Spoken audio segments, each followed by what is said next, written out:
and thank the Indian Muslim for civil rights for giving me this opportunity to be with you and talk about the Palestinian situation.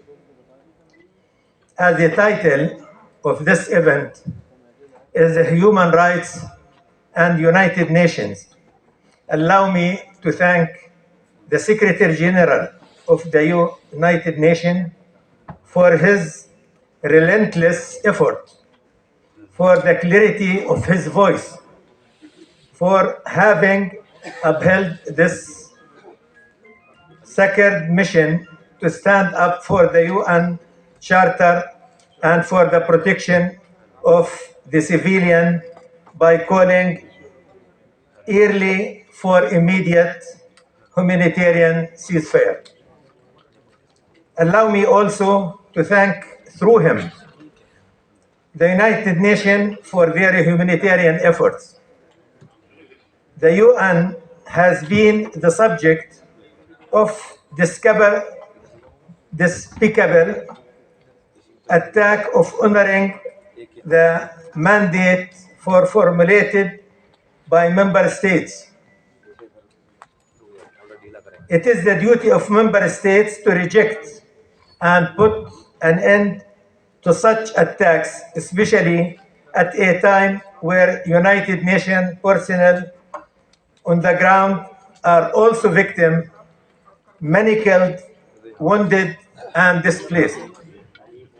Dear brothers, sisters, ladies and gentlemen, I will begin my speech on October 7th.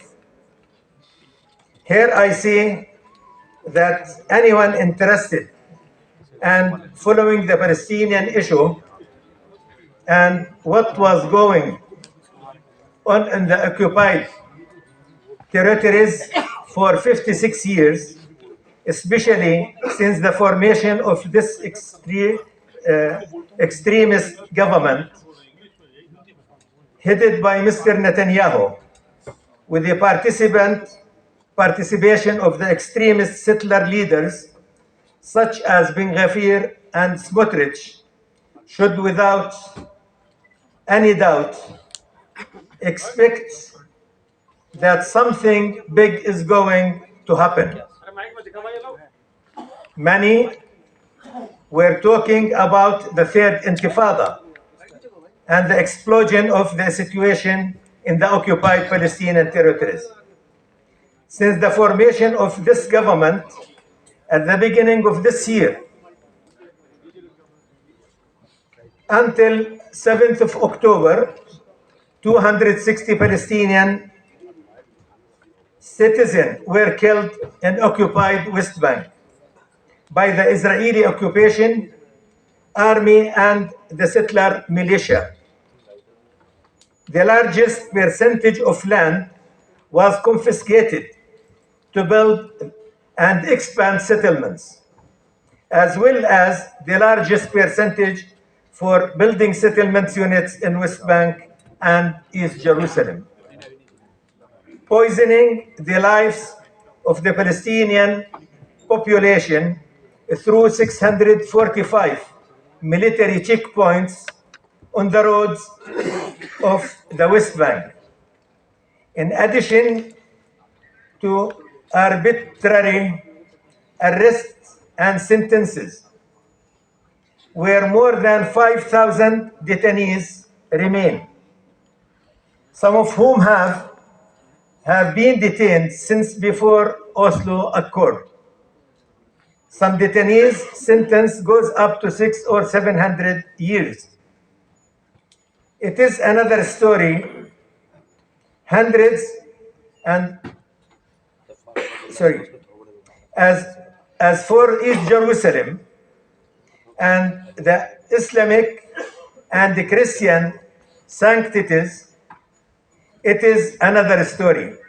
Hundreds and sometimes thousands of settlers storm Al-Aqsa Mosque with the protection of Israeli army. And any Palestinian who might shout Allahu Akbar is arrested or kept away from Al-Aqsa Mosque for a long time. The Israeli government aims to divide Al-Aqsa temporally and spatially. It has succeeded in temporal division by the force of the Israeli occupation army until now. And they are working to special division to build the third temple in Al-Aqsa Mosque. When we talk about the Gaza Strip, you all know that this place has been subject to a siege for more than 16 years. More than 2.2 million Palestinian citizens live in an open prison where the poverty rate reaches 70%.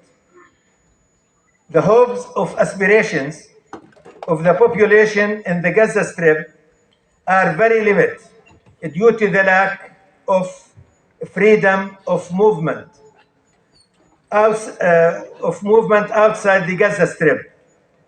In addition, Israel's control over the population is complete through the borders and armed drones, which enable the Israelis to assassinate anyone in Gaza Strip.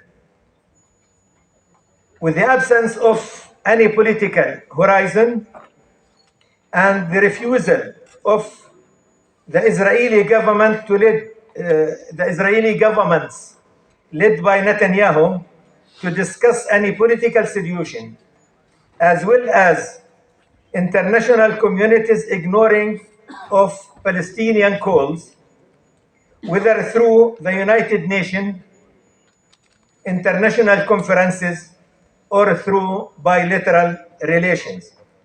All of this has led to the 7th of October. Since the 7th of October, in 67 days, Israel has killed more than 18,000 Palestinians, including 7,800 children and more than 500 women. And more than 7,000 Palestinians still under the building rubble. It wounded over 49,000. It displaced 1.9 million. It destroyed 2/3 of their homes.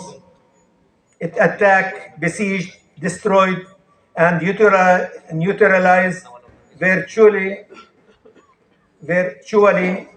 all the hospitals. It bombed the bakeries. It attacked UN shelters. 86 journalists have been killed. 67 days without electricity, water, food, fuel, and medicine. It placed every possible impediment for humanitarian aid and access. With all that, we are all supposed to pretend that this aggression is not aimed at the destruction of the Palestinian people in the Gaza Strip when it has besieged and bombed our people and deprived them of all the requirements of life. I keep reading in the media that the Israeli hostages should be released. They are talking about 130 people, most of them are soldiers. But no one talk about 10,000 Palestinian hostages in the Israeli prisons, 5,000 of them before 7th of October. and another 5,000 after in West Bank and Gaza. No one talk about 2.2 million hostages live in an open prison called Gaza Strip. This is the hypocrisy of the United States and the old colonialism countries, especially Britain, France, Germany, and Italy. Not only that, but they consider all of Gaza as military target. That everyone in Gaza can be killed since they are either terrorists or human shields. This is Netanyahu's war. This is the war of the extremist coalition in power in Israel. No one should get sucked into into it any further. Its aim is not security. Its aim is to prevent forever any prospect of Palestinian independence and of peace. These intentions are clear in the Gaza Strip as well in the West Bank, including East Jerusalem. The Palestinian people will not die silence. The Palestinian people will not die in vain. The Palestinian people deserve respect. Every people does, but we have earned it. We have paid the heaviest of a price to earn it. We have survived every attempt in annihilate us over a century with barely any means. Show us respect, not in words, but in deeds. Show respect to our lives. At the end, I would like to thank you very much. अगर आपने अभी तक हमारा channel subscribe नहीं किया है तो subscribe करें और घंटी का बटन बिल्कुल भी दबाना ना भूलें ताकि सभी लेटेस्ट खबरें पहुंच सकें आप पे सबसे पहले।